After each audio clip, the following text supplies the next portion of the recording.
किस श्राप के कारण कलयुग के पति पत्नी एक दूसरे से प्रेम नहीं करते हैं, जिसके कारण पत्नी अपने पति को छोड़कर दूसरे पुरुषों से संबंध बनाती है और इसी कारण से पति पत्नी के रिश्ते में दरार पैदा होती है और उनका जीवन दुखमय हो जाता है।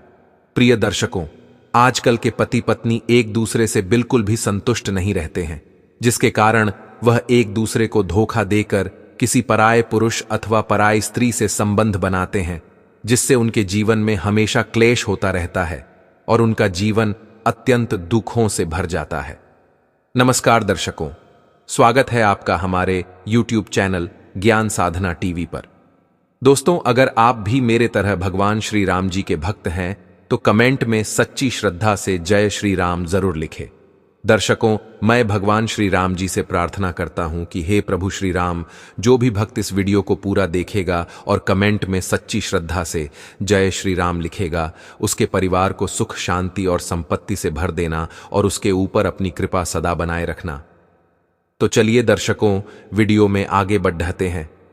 दर्शकों, क्यों आजकल के कुछ पति पत्नी एक दूसरे से बिल्कुल भी संतुष्ट नहीं रहते हैं और वे एक दूसरे को धोखा देकर किसी दूसरे से संबंध बनाने लगते हैं, जिसके कारण उनके रिश्ते में दुख के कई द्वार खुल जाते हैं। दर्शकों, इन प्रश्नों का उत्तर हम आपको एक अत्यंत महत्वपूर्ण कथा के माध्यम से देंगे। दर्शकों, आप सभी से निवेदन है कि आप इस कथा को शुरू से लेकर अंत तक अवश्य सुनें, और जो भी इस कथा को पूरा शुरू से लेकर अंत तक सुनता है, भगवान राम की कृपा उसके ऊपर सदैव बनी रहती है। दर्शकों, मैं आपको कथा सुनाना प्रारंभ करता हूं। दर्शकों, एक बार भगवान शिव अपने मधुकल्प पर्वत पर विराजमान थे। तभी वहां पर अचानक से नारायण का जाप करते हुए नारद जी भगवान शिव जी के पास प्रकट हो जाते हैं। फिर नारद जी भगवान शिव को प्रणाम करते हैं। तब भगवान शिव नारद जी से कहते हैं, हे नारद जी, आज आप अचानक से हमारे पास किस कारण से पधारे हैं? लगता है कि आज फिर से आपके चंचल मन में किसी प्रश्न ने अपना आवरण बना लिया है। भगवान शिव जी की बात सुनकर नारद जी भगवान शिव जी से कहते हैं, हे प्रभु, आपने सत्य ही कहा। आज मेरे मन में एक विचित्र प्रश्न उठ रहा है। आज जब मैं पृथ्वी लोक का भ्रमण कर रहा था, तब मैंने देखा कि एक विवाहित पति पत्नी कुछ दिनों तक तो एक दूसरे से प्रेम करते रहे, लेकिन विवाह के कुछ दिनों बाद वे पति और पत्नी एक दूसरे से संतुष्ट ना होकर छुपकर पराई स्त्री और पराई पुरुष के साथ संबंध बना रहे थे। आजकल के पति पत्नी एक दूसरे से बिल्कुल भी संतुष्ट नहीं रहते हैं, जिसके कारण वह एक दूसरे को धोखा देकर किसी पराये पुरुष अथवा पराई स्त्री से संबंध बनाते हैं, जिसके कारण मेरे मन में एक प्रश्न ने अपना विकराल रूप धारण कर लिया। और मेरा वह प्रश्न है कि किस श्राप के कारण कलयुग के पति पत्नी एक दूसरे से संतुष्ट नहीं रहते हैं? वे एक दूसरे से प्रेम क्यों नहीं करते हैं? दर्शकों, तब भगवान शिव नारद जी से कहते हैं, हे नारद जी, आज आपने मनुष्यों के कल्याण हेतु बहुत ही महत्वपूर्ण प्रश्न किया है, क्योंकि यह प्रश्न इतना महत्वपूर्ण है जितना कि किसी भूखे व्यक्ति के लिए भोजन होता है। इसलिए हम आपको आपके इस प्रश्न का उत्तर एक महत्वपूर्ण कथा के माध्यम से देना चाहते हैं, लेकिन आपको इस कथा को शुरू से लेकर अंत तक पूरा सुनना होगा, क्योंकि आधी अधूरी बात से आधे अधूरे ज्ञान की प्राप्ति होती है। भगवान शिव की बात सुनकर नारद जी भगवान श्री शिव से कहते हैं, हे प्रभु, मैं आपको विश्वास दिलाता हूं कि मैं इस कथा को शुरू से लेकर अंत तक पूरा अवश्य सुनूंगा और इस कथा को समस्त देवलोक में भी विख्यात करूंगा। दर्शकों, भगवान शिव नारद जी से कहते हैं, हे नारद, एक समय की बात है, किसी नगर में श्वेतकर्मा नाम का एक लड़का रहता था। वह बहुत ही सुंदर था और वह धीरे धीरे जवानी की पहली सीढ़ी पर पहला कदम रख चुका था, जिसकी वजह से अब श्वेतकर्मा युवा होने लगा था। और यह तो आप सभी लोग अच्छी तरह से जानते ही होंगे कि यह अवस्था कितनी रंग से भरी होती है। इस अवस्था में मन सुंदर सुंदर मनुष्य लड़कियों की ओर आकर्षित होता रहता है। ऐसा ही हाल श्वेतकर्मा का भी था। वह जब किसी लड़की को देखता था तो उसका मन उसके वश में नहीं रहता था, जिससे वह उस स्त्री पर अपना मन खो बैठता था, उसके साथ वासना और भोग करने के लिए व्याकुल रहने लगता था। फिर एक दिन उसके पिता ने अपने मन में सोचा कि अब मेरा पुत्र युवा हो गया है, इसलिए मुझे उसका विवाह कर देना चाहिए। उसके बाद श्वेतकर्मा के पिता ने स्वयं ही श्वेतकर्मा के लिए एक अच्छी सी कन्या देखकर उसका विवाह कर दिया। श्वेतकर्मा की पत्नी का नाम ज्योति था और श्वेतकर्मा से बहुत प्रेम करती थी, लेकिन श्वेतकर्मा सिर्फ अपनी पत्नी ज्योति के रूप सौंदर्य से प्रेम करता था। उसकी पत्नी उसका बहुत ही अच्छी तरह से देखभाल करती थी, इसीलिए वह भी अपनी पत्नी से बहुत प्रेम करता था। लेकिन एक दिन की बात है, श्वेतकर्मा की पत्नी बाजार से सब्जियां लाने के लिए गई हुई थी कि तभी अचानक से उसके सामने से आ रही बैलगाड़ी के द्वारा धक्का लग जाने के कारण वह जमीन पर गिर जाती है, जिससे उसके चेहरे पर एक बहुत बड़ी चोट लग जाती है और उसका चेहरा खराब हो जाता है। फिर जब श्वेतकर्मा की पत्नी वापस घर पहुंचती है, तब श्वेतकर्मा यह दृश्य देखकर ही आश्चर्य में पड़ जाता है और अपनी पत्नी से पूछते हुए कहता है, तुम्हें यह क्या हो गया है? तुम्हारा चेहरा तो बिल्कुल खराब हो गया है, चलो तुम्हारा इलाज करवा देता हूं। फिर श्वेतकर्मा अपने नगर के एक वैद्य के पास अपनी पत्नी के चेहरे का इलाज करवाता है। उस वैद्य से इलाज करवाने के बाद भी श्वेतकर्मा की पत्नी का चेहरा बिल्कुल भी ठीक नहीं हुआ था और इन दिनों श्वेतकर्मा अपनी पत्नी से थोड़ा दूर ही रहने लगा था। धीरे धीरे श्वेतकर्मा को अपनी पत्नी के साथ संबंध बनाने में संतुष्टि भी नहीं मिलती थी, इसलिए वह बहुत ही निराश रहने लगा था, लेकिन वह यह बात अपनी पत्नी से नहीं बताता था।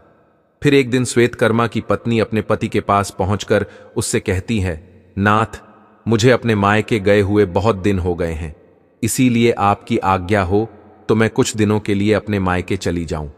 तब श्वेतकर्मा अपनी पत्नी से कहता है, ठीक है, आप चली जाओ, तुम्हारा भी मन बहल जाएगा।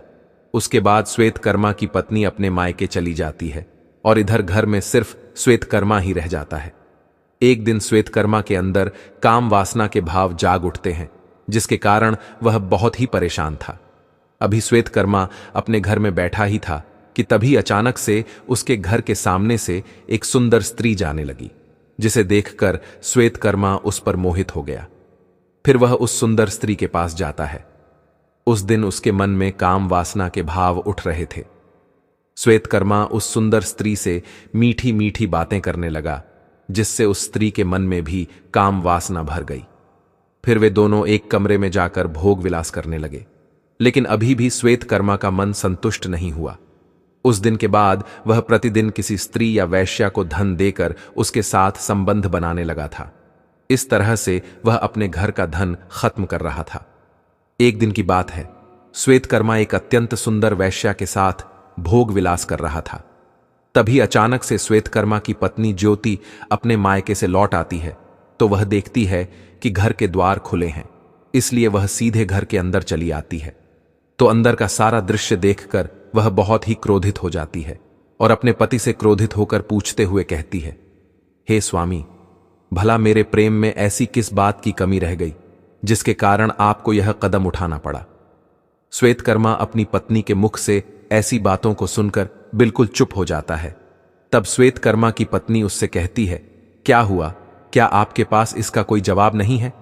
तो श्वेतकर्मा की पत्नी कहती है, मैं अभी आपको छोड़कर जा रही हूं श्वेतकर्मा से। इतना कहकर उसकी पत्नी उसे छोड़कर घर से बाहर निकल जाती है। श्वेतकर्मा अपनी पत्नी को रोकने का बहुत प्रयास करता है, लेकिन उसकी पत्नी ज्योति उसे छोड़कर अपने मायके की तरफ जाने लगती है और उसे अपने मायके जाने के लिए एक घने वन से गुजरना पड़ता था। वह मन ही मन बहुत ही दुखी थी। श्वेतकर्मा की पत्नी ज्योति अब भी उस वन से होकर अपने मायके की तरफ जा रही थी कि तभी अचानक से वह देखती है कि एक साधु अपनी कुटिया के समीप स्थित एक वृक्ष के नीचे बैठकर ध्यान साधना में लीन है। यह देखकर ज्योति उस साधु के पास पहुंच जाती है और उनके सामने अपने दोनों हाथों को जोड़कर बैठ जाती है। फिर उसके कुछ देर बाद जब वह साधु अपनी आंखें खोलता है तो वह देखता है उसके सामने एक अत्यंत कुरूप स्त्री अपने दोनों हाथों को जोड़कर बैठी हुई है। तब वह साधु ज्योति से कहता है कि है पुत्री, तुम कौन हो और तुम किस प्रयोजन से मेरे पास आई हो?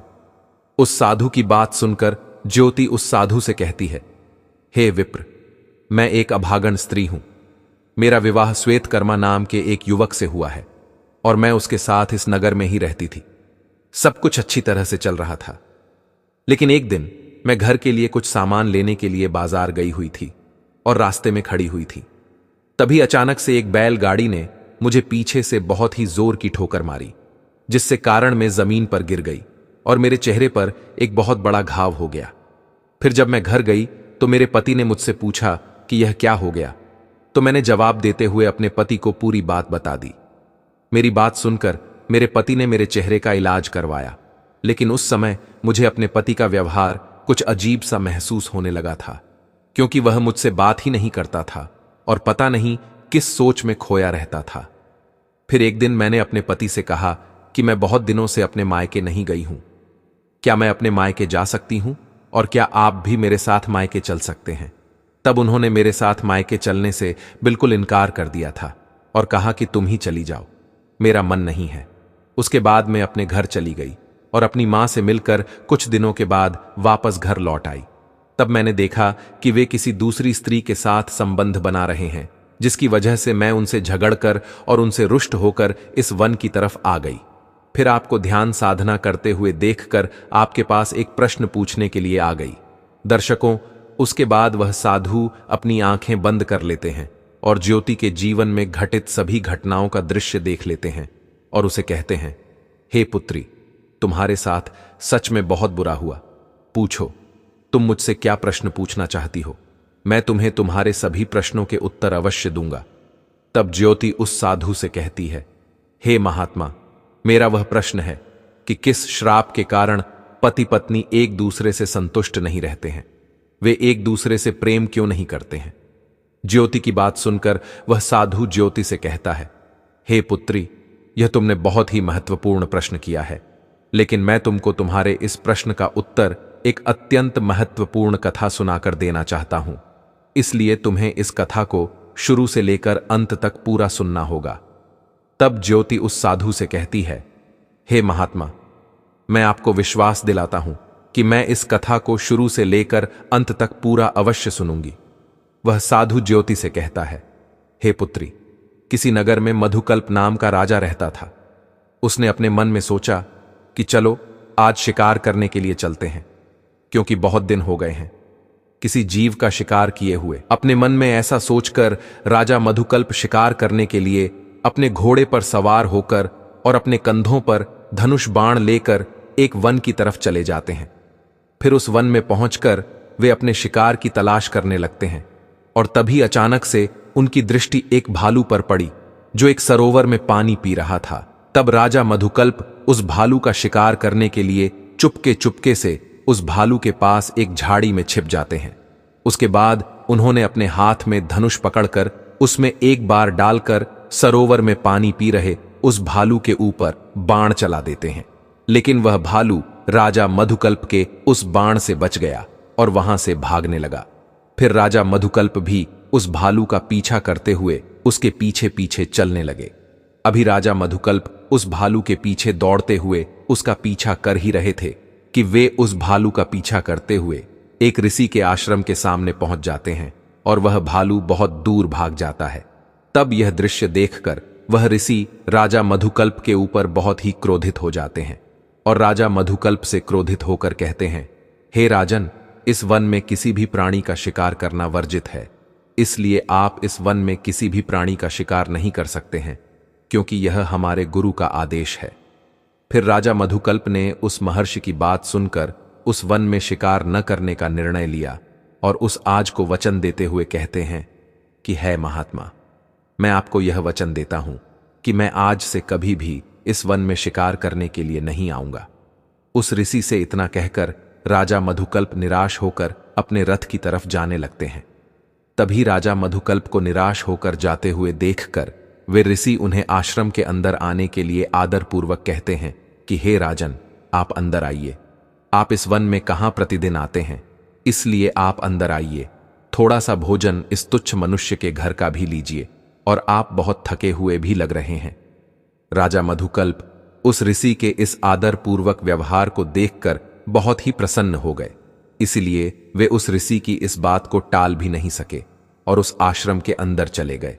फिर उस आश्रम के अंदर जाने के बाद जब उन्हें पता चला कि वह आश्रम ऋषि कश्यप जी का है, तब राजा मधुकल्प उस आश्रम के अंदर प्रवेश करते हुए ऋषि कश्यप जी को आवाज लगाने लगे, तब राजा मधुकल्प की आवाज सुनकर उस कुटिया के अंदर से एक अत्यंत सुंदर मन को मोहने वाली युवा कन्या राजा मधुकल्प के सामने आकर खड़ी हो गई, जिसका नाम माधवी था। जिसे देखकर राजा मधुकल्प उस युवती पर अत्यंत मोहित हो जाते हैं। फिर माधवी प्रत्येक अतिथियों की तरह राजा मधुकल्प का भी अच्छी तरह से अतिथि सत्कार करते हुए उनका स्वागत करती है और राजा मधुकल्प से कहती है, राजन, पिताजी तो अभी तीर्थ यात्रा पर गए हुए हैं, लेकिन आपका स्वागत है। फिर माधवी महाराजा मधुकल्प को भोजन आदि करा के अच्छी तरह से अतिथि सत्कार करती है। माधवी की सेवा भाव से प्रसन्न होकर राजा मधुकल्प माधवी से पूछते हुए कहते हैं कि हे देवी, आप कौन हैं और आपका क्या नाम है? तब वह कन्या राजा मधुकल्प से कहती है, हे राजन, मेरा नाम माधवी है और मैं ऋषि कश्यप की पुत्री हूं। माधवी की बात सुनकर महाराज मधुकल्प बड़े ही आश्चर्य में पड़ जाते हैं और अचानक ही माधवी से पूछते हुए कहते हैं कि हे देवी, ऋषि कश्यप तो आजीवन ब्रह्मचारी है, फिर आप उनकी पुत्री कैसे हुई?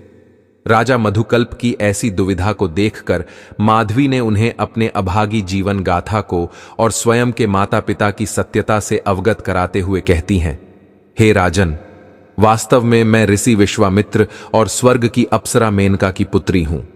मेरे जन्म की बड़ी ही विचित्र कथा। एक बार जब आप विश्वामित्र घोर तपस्या कर रहे थे, तब देवराज इंद्र को लगा कि आज विश्वामित्र की इस घोर तपस्या से उनका सिंहासन छिन सकता है। इसलिए देवराज इंद्र उनकी तपस्या को भंग करने के लिए स्वर्ग की सबसे सुंदर अप्सरा मेनका को पृथ्वी लोक पर भेज दिया था। फिर मेनका ऋषि विश्वामित्र के सामने नृत्य करने लगी थी, जिससे ऋषि विश्वामित्र की तपस्या भंग हो गई थी। लेकिन जब आप विश्वामित्र ने अपनी आंखें खोली तो वे मेनका को अपने सामने नृत्य करते हुए देखकर उनके यौवन पर मुग्ध हो गए थे, जिससे उनके मन में काम भाव उठने लगे थे। फिर ऋषि विश्वामित्र जी ने मेनका के साथ प्रेम संबंध स्थापित किए थे, जिसके कारण ऋषि विश्वामित्र जी और मेनका के मिलन से मेरा जन्म हुआ था। किंतु मेरे माता पिता ने मेरा पालन पोषण नहीं किया, क्योंकि मेरी माता को इस बात का भय था कि कहीं मुनि विश्वामित्र उन्हें मुझे पालते हुए देखकर कोई श्राप देकर भस्म न कर दें।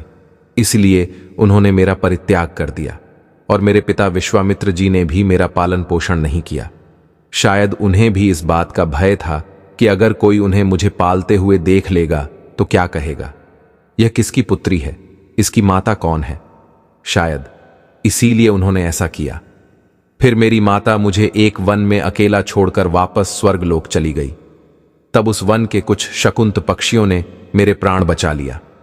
फिर एक दिन की बात है, ऋषि कश्यप उसी मार्ग से गुजर रहे थे। तब उन्होंने मुझे देखकर अपनी गोद में उठा लिया। दर्शकों, उसके बाद उन्होंने मुझे अपनी पुत्री के रूप में गोद ले लिया। माधवी राजा मधुकल्प से कहती है, हे राजन, धर्मशास्त्र के अनुसार जन्म देने वाले से पालन पोषण करने वाला तथा अन्य देकर रक्षण करने वाला पिता के समान पूजनीय होता है, क्योंकि जन्म देने वाले से बड़ा पालन पोषण करने वाला होता है। इसलिए मैं ऋषि कश्यप की पुत्री बन गई और ऋषि कश्यप ने मुझे कभी ही भी इस बात का एहसास नहीं होने दिया कि मैं उनकी असली पुत्री नहीं हूं, और मैंने भी उन्हें इस बात का एहसास नहीं होने दिया कि मैं जानती हूं कि वे मेरे असली पिता नहीं हैं, लेकिन फिर भी मैं उन्हें अपना पिता मानती हूं। माधवी की इन बातों को सुनकर राजा मधुकल्प उनकी ओर आकर्षित होने लगे, क्योंकि वे उनकी सुंदरता पर तो पहले से ही मोहित थे और अब उन्हें उनकी बातें भी बहुत अच्छी लगने लगी थीं। फिर राजा मधुकल्प माधवी को अपने साथ विवाह का प्रस्ताव देते हैं और उन्हें अपने साथ विवाह का प्रस्ताव देते हुए कहते हैं, हे सुंदरी, तुम एक क्षत्रिय कन्या हो और मैं तुम्हारे सौंदर्य को देखकर अपना मन तुम्हें दे चुका हूं। तुमसे प्रेम करने लगा हो, इसलिए यदि तुम्हें किसी भी प्रकार की कोई आपत्ति न हो तो मैं तुमसे विवाह करना चाहता हूं। ऐसे प्रस्ताव को सुनकर पहले तो माधवी आश्चर्य में पड़ गई, परंतु मन ही मन में वे भी राजा मधुकल्प के सौंदर्य को देखकर तथा उनके शौर्य की प्रशंसा सुनकर उन्हें बहुत ही पसंद करने लगी थी। लेकिन माधवी ने राजा मधुकल्प को ऋषि कश्यप की अनुपस्थिति का कारण बताते हुए विवाह का करने से इनकार कर दिया था। तब राजा मधुकल्प ने उन्हें यह कहकर मना लिया कि तुम एक क्षत्रिय कन्या हो और शास्त्र के अनुसार किसी भी क्षत्रिय कन्या को अपना वर स्वयं चुनने का अधिकार होता है, और वैसे भी जब ऋषि कश्यप को यह बात पता चलेगी कि तुमने मेरे साथ विवाह किया है तो वे तुम पर बिल्कुल भी क्रोधित नहीं होंगे। फिर राजा मधुकल्प के द्वारा इस प्रकार से समझाने के बाद माधवी उनके साथ विवाह करने के लिए तैयार हो जाती है। उसके बाद उन्होंने एक दूसरे के साथ गंधर्व विवाह कर लिया। फिर कुछ दिनों तक राजा मधुकल्प और माधवी उस वन में एक कुटिया बनाकर संबंध बनाने लगे और वहीं पर रहकर जब व्यतीत करने लगे। लेकिन एक दिन की बात है, राजा मधुकल्प को याद आता है कि उन्हें अपने राज्य को भी संभालना है। इसलिए वे अपनी पत्नी माधवी के पास जाकर उनसे कहते हैं, मेरे कंधों पर अपने राज्य का दायित्व है और अब मुझे अपना कर्तव्य पूरा करने के लिए अपने राज्य जाना ही पड़ेगा।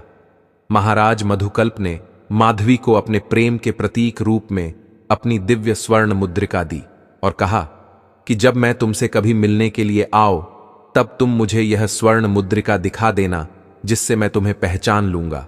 और उन्हें आश्वासन दिया कि जैसे ही आज कश्यप अपनी यात्रा से वापस आ जाएंगे तब वे उन्हें शीघ्र ही अपने साथ विदा करके अपने राज्य में ले जाएंगे।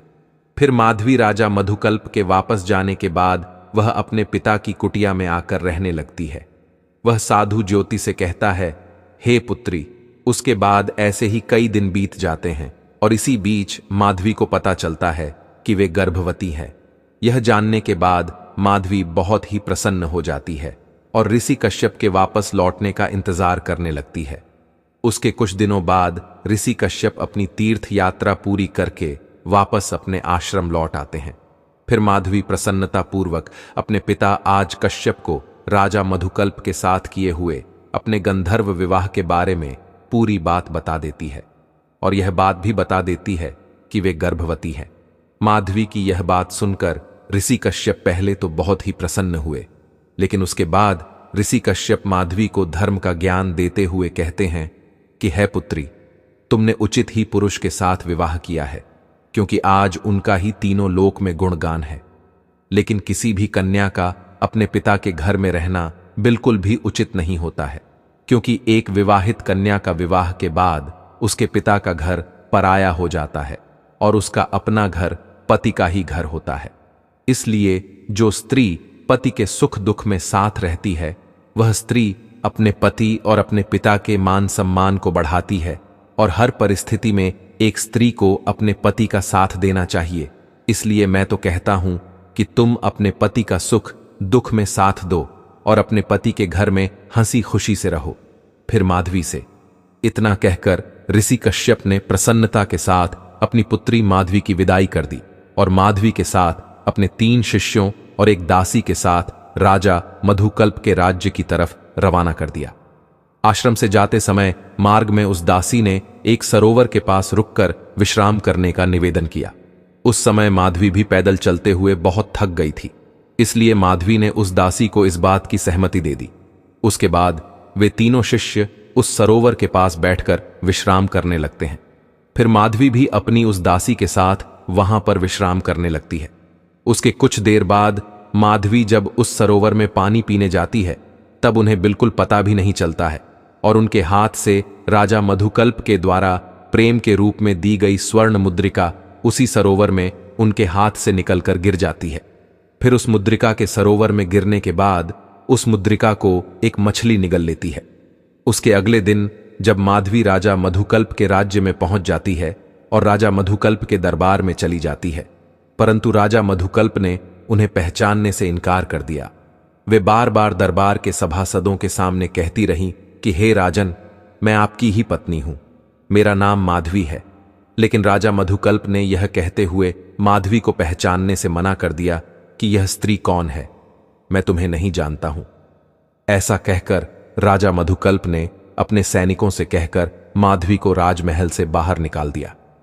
दर्शकों, वह साधु ज्योति से कहता है, हे पुत्री, मैं आपको विस्तार से बता दूं कि जब राजा मधुकल्प माधवी के साथ विवाह करके वापस ऋषि दुर्वासा के आश्रम के पास से गुजरते हुए लौट रहे थे, तब वे अपनी प्रिय पत्नी माधवी के और राज्य के विचारों में पूरी तरह से डूबे हुए थे। फिर जब ऋषि दुर्वासा ने राजा मधुकल्प को आवाज लगाई, लेकिन उन्होंने ऋषि दुर्वासा की बात नहीं सुनी और अपनी ही धुन में उन्हें नजरअंदाज करते हुए आगे बढ़ने लगे। इस प्रकार से अनजाने में किए गए अपराध के कारण ऋषि दुर्वासा राजा मधुकल्प से बहुत ही क्रोधित हो गए और वे राजा दुर्वासा से क्रोधित होकर उन्हें श्राप देते हुए कहते हैं, हे राजन, इस समय तुम अपने विचारों में खोए हुए हो। एक मुनि की आज्ञा का पालन न करते हुए आगे बढ़ते हुए जा रहे हो। इसलिए मैं तुम्हें श्राप देता हूं कि तुम अपनी सबसे प्रिय वस्तु को भूल जाओ। और मैं तुम्हें दूसरा श्राप देता हूं कि कलयुग के पति पत्नी एक दूसरे से कभी संतुष्ट नहीं रहेंगे। स्त्रियों को पराये पुरुष अच्छे लगेंगे और पुरुषों को पराई स्त्रियां अपनी पत्नी से ज्यादा पसंद आएंगी, लेकिन फिर भी उनका मन संतुष्ट नहीं रहेगा। साथ ही साथ तुम और तुम्हारी पत्नी भी एक दूसरे से कभी संतुष्ट नहीं रहोगे।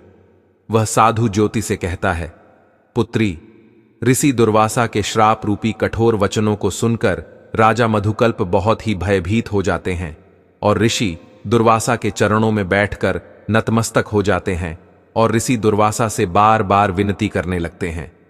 फिर राजा मधुकल्प के बार बार विनती करने पर ऋषि दुर्वासा उनसे कहते हैं, हे राजन, मैं अपने इन दोनों श्राप को तो वापस नहीं ले सकता हूं, लेकिन जब तुम कोई सूचक चेन देखो तो तुम्हारी यादें वापस आई जाएंगी और जो पति पत्नी एक दूसरे का अच्छी तरह से बातचीत करेंगे, एक दूसरे को समय देंगे, वे पति पत्नी सदैव एक दूसरे से संतुष्ट रहेंगे।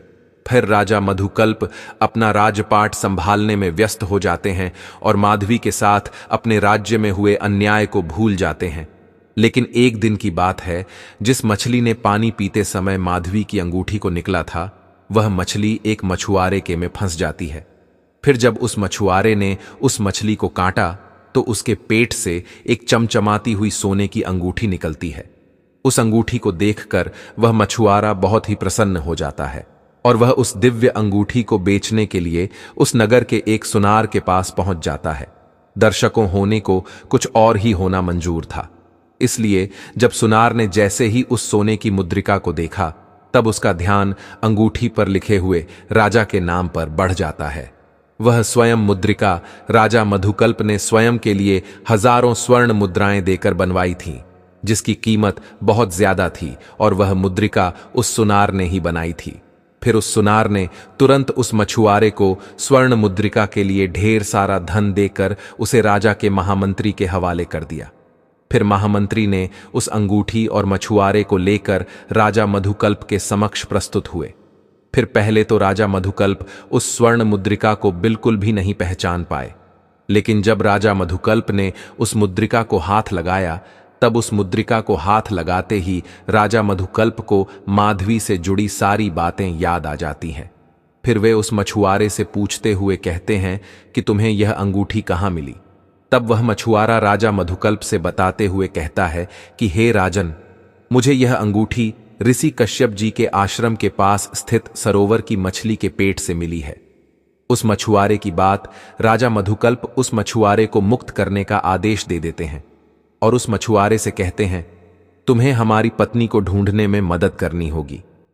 फिर माधवी को ढूंढने का कार्य शुरू हो गया और ऐसे ही कई वर्ष गुजर जाते हैं, किंतु माधवी ने अपने पिता के घर वापस न जाकर ऋषि कश्यप के आश्रम में गुप्त रूप से रहने का निश्चय कर लिया था और ऋषि कश्यप ने भी अपनी दिव्य दृष्टि से सारी बातों का अनुमान लगा लिया था।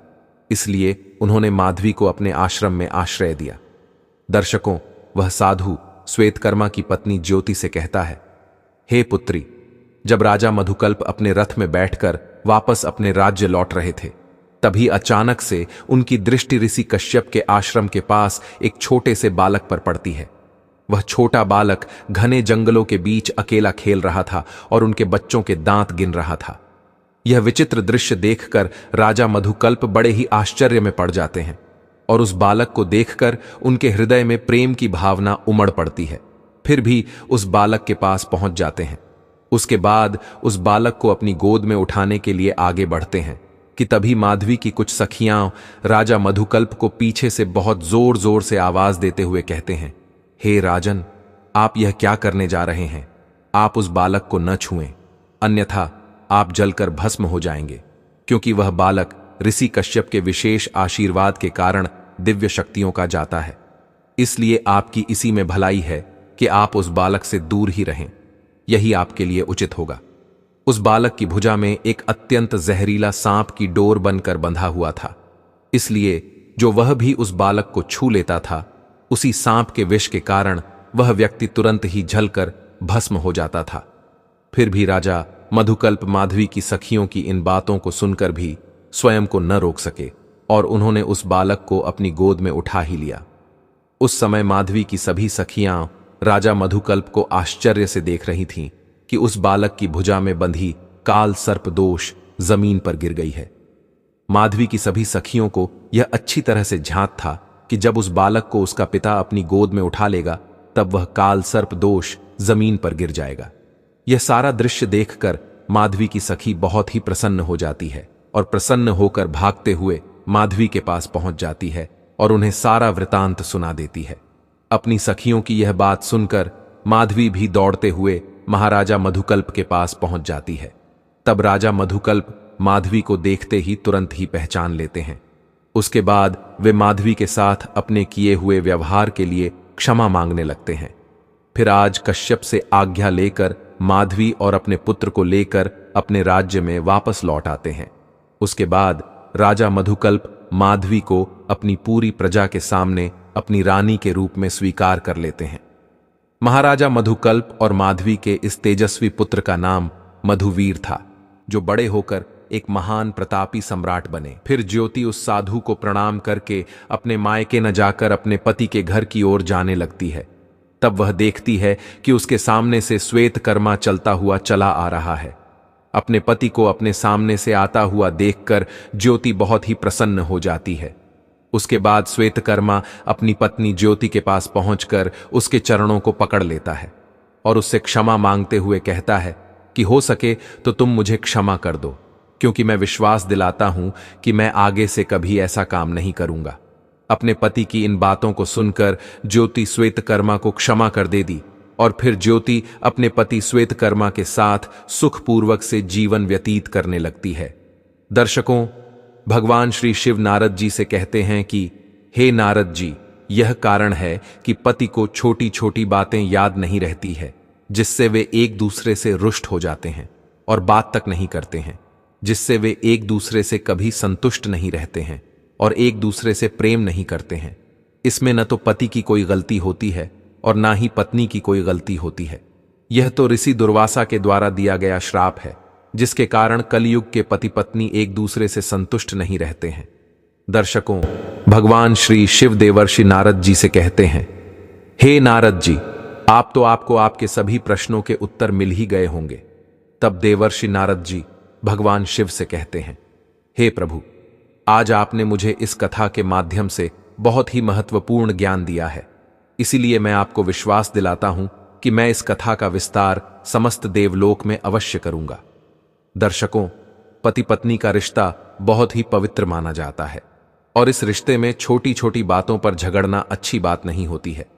पति पत्नी को एक दूसरे के साथ ज्यादा समय बिताना चाहिए और हमेशा खुले मन से ही बातचीत करना चाहिए। एक दूसरे को समझने की कोशिश करना चाहिए और एक दूसरे के साथ अपने भावनाओं दुखों को बांटना चाहिए। यही एक पति पत्नी का कर्तव्य होता है और जब पत्नी या पति संतुष्ट न हो तो उसे किसी भी तरह से संतुष्ट करने का पूरा प्रयास करना चाहिए, क्योंकि जब रिश्तों में कोई बाधा आ जाती है तो वह पूरे परिवार को जड़ से उखाड़ फेंक देती है। दर्शकों, अगर आपने इस वीडियो को यहां तक देखा है तो आप समझ गए होंगे कि किस श्राप के कारण पति पत्नी एक दूसरे से संतुष्ट नहीं रहते हैं। दर्शकों, ये वीडियो पसंद आया हो तो वीडियो लाइक करें और चैनल को भी सब्सक्राइब जरूर करें और कमेंट में सच्ची श्रद्धा से जय श्री राम जरूर लिखें। धन्यवाद।